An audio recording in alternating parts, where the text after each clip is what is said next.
تخيل معايا شكل القصيص ده هيبقى عامل ازاي. يلا بينا نشوف.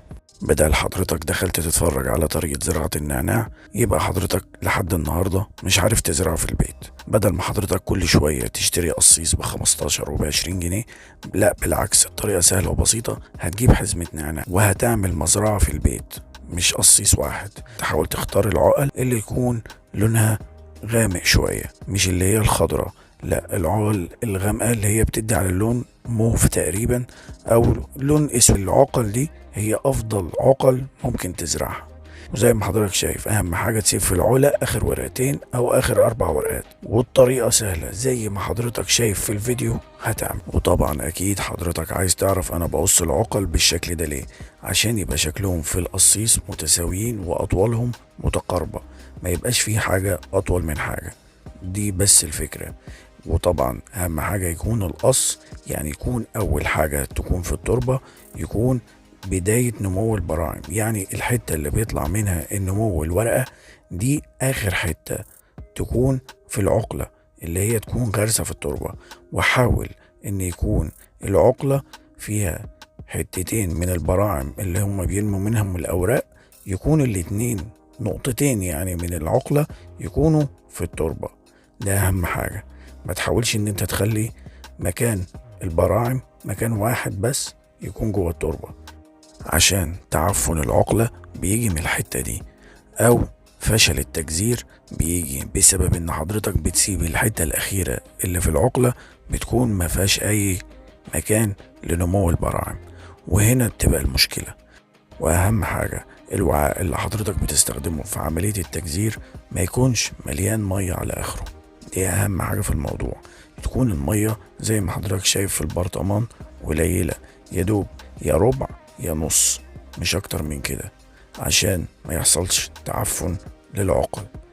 وتاني حاجة، يعني لما حضرتك تحطهم في المية ما يبقاش المية الا تكون مفلترة.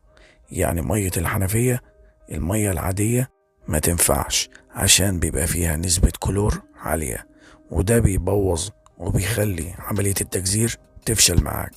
ركز في أهم الحاجات دي عشان ينجح معاك تجذير النعناع في البيت. ما تنساش هترشهم رشتين بالبخاخ زي ما التاجر بيعمل لما يجي يبيع النعناع في العربية، بتلاقيه طازة لحد ما يديهولك في ايدك.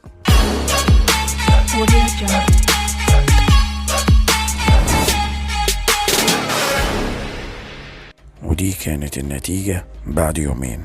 نعناع فايق ورايق، ونعناع لسه متضايق بسبب تغير المكان وتغير البيئة والصدمة اللي تعرض ليها العقل بتاعت النعناع.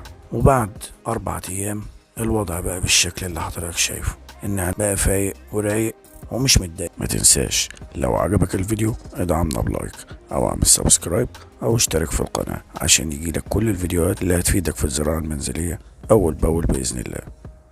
ما تنساش هستناك. وده شكل النعناع اللي كان في البرطمان زي ما حضرتك شايف، الجذور واضحة. ودي الطريقة التالتة لإكسار النعناع. زي ما حضرتك شايف، هتجيب العود هتشيل منه كل الورق اللي كان موجود فيه وهتحطه في مية، وهتغير المية يوميا، وهيبقى النتيجة بالشكل اللي حضرتك شايفه ده.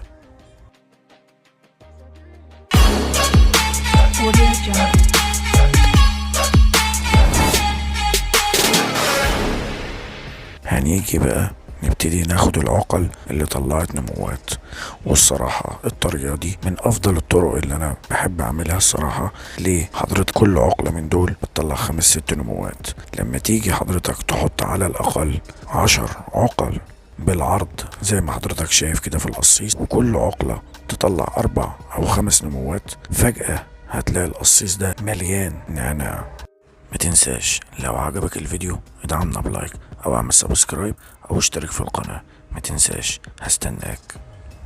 وللأسف انا ما بحبش ان انا اعمل الفيديو على جزئين، بس حضرتك هتمشي على الخطوات اللي شفتها طول الفيديو وهتشوف النتيجة بنفسك قدام عينك. هتشوف كمية النعناع وكمية النموات اللي هتبقى في القصيص.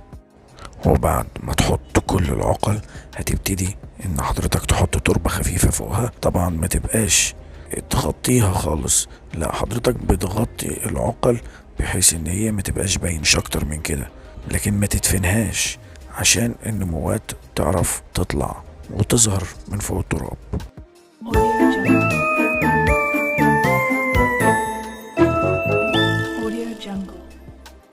الناس اللي بتقول ان ما بتعرفش تجزر عقل النعناع، حضرتك شايف اهو الموضوع بسيط. اهم حاجة ما تنساش تغير المية يوميا. جزرنا وظبطنا. ركز بقى معايا في اللي جاي. هتختار طريقة من 2. اوعى تنسى ان حضرتك بتاخد عقل النعناع اللي بقالها 3 أسابيع في المية، بتحطها في بيئة جديدة اللي هي في التربة. لازم تعمل اللي حضرتك شايفه ده دلوقتي، ان حضرتك تعمل وعاء او طبق تحت القصيص وتخليه مليان مية لآخره. ده غير ان حضرتك بتخلي التربة اللي بتحط فيها النعناع اصلا مسقية ورطبة، بالاضافة ان بتخلي الطبق تحت مليان مية، بحيث ان التربة اول ما المية تنشف فيها تبتدي تسحب من اللي موجود في الطبق. فبالتالي الجذور والعقل بتاعت النعناع مش هتحس بفرق من المكان اللي كانت فيه واللي هي دلوقتي فيه. هتفضل تعمل الحركة دي لمدة أسبوع، ما تديش فرصة للقصيص ولا التربة إنها تنشف، بحيث إن البيئة ما تبقاش غريبة على النبات أكنه بالظبط كان في البرطمان. وبعد أسبوع هتتعامل عادي مع النبات ومع القصيص، اللي هو الري يبقى يوميا في الصيف ويوم بعد يوم في الشتاء.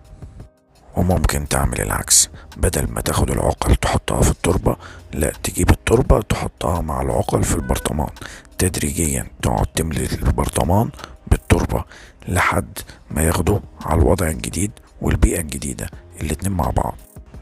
وما تنساش ان النعناع بيحب الشمس وبيحب المية عشان ينجح معاك. هنجيب القصيص اللي عملناه في اول الفيديو ونشيله بالطريقة اللي حضرتك شايفها، واظن الجذور واضحة. يعني الطريقة الاولى نجحت 100%. هنحطه في نفس القصيص اللي عملنا فيه الطريقة التانية، بحيث ان القصيص يدي الشكل اللي احنا بنحتاجه، اللي هو يبقى فيه كثافة في القصيص من النعناع. وبكده حضرتك تقرر انهي طريقة مناسبة ليك، سواء الاولى او التانية. ما تنساش لو عجبك الفيديو ادعمنا بلايك، وما تنساش تعمل سبسكرايب او تشترك في القناة، وتتابعني على الفيسبوك او على التيك توك. ما تنساش، هستناك.